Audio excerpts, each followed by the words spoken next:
Өнөөдөр бүгдээрээ хамтдаа Kapalbhati амьсгалын техникийг хийцгээе. За энэхүү амьсгалын техникийг хийснээр ашиг тусна. Биеэс хорийг маш сайн гадагшлуулна, уушгины замыг маш сайн цэвэрлэж өгдөг. За мэдээж стрессийг бууруулна, хоол боловсруулах эд эрхтэнд тустай. За амьсгалын замыг цэвэрлэх буюу амьсгалын замын эд эрхтэнд тустай байдлаараа хамгийн чухал дасгал байж байгаа. За энэ дээр мэдээж хориглох заалт ихтэй байдаг. Бусад дасгалуудыг бодвол гэсэн үг те. За тэгэхээр жирэмсэн эмэгтэйчүүд болон хэд даралт ихсдэг болон зүрх судасны асуудалтай хүмүүс бол хийхийг хориглодог байгаа.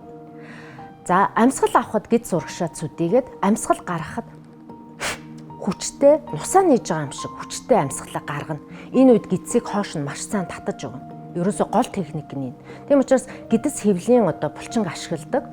За дасгалаа эхлэхээс өмнө сайтар хамраа цэвэрлээд нусаа нээгээрэй гэж зөвлөе.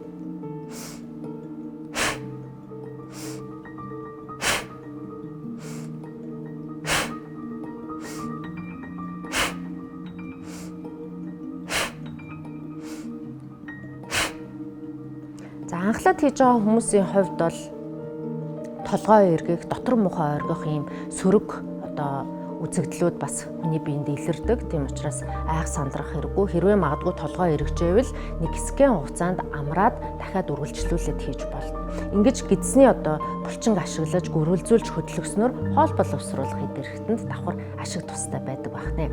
Мөн хүчтэй энержүүлдэг амьсгалын техник учраас та орой гэхээс илүү өглөөний цагаар хийгээрэй гэж зөвлөмөр байна. Ингээд хамтдаа дасгал хийсэнд баярлалаа.